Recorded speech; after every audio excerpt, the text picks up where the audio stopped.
Irmo z proroka Ilii. Vodu prošel jako sušu i Jehipetskao zla izbižal, Izraelťanim vopijaše, Izbaviteľu i Bohu našemu pojim.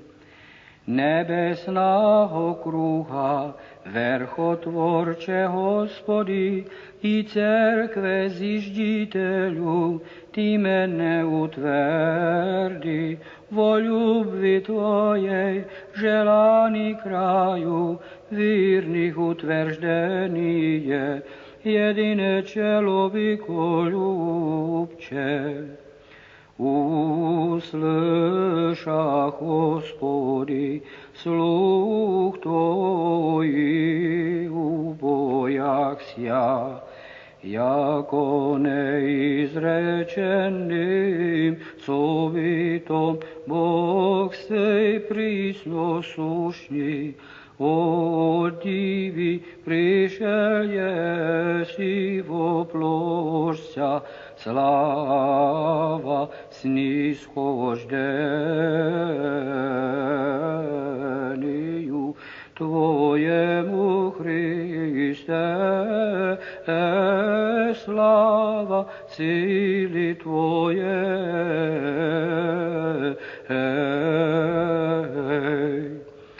От Юдеи дошедше отроci в Вавилоне иногда вирою тройческою, пламень пешný попраша поюще, Отцев Боже благословен еси. Царя небесного, Jehože pojú Tvoji anjelství chválite i prevoznosíte vo vsiavíky. Vo istinu Bohorodicu ťa ispovidujem, spasený Tobою divočistая, so bezplotnými líky ťa veličajušte.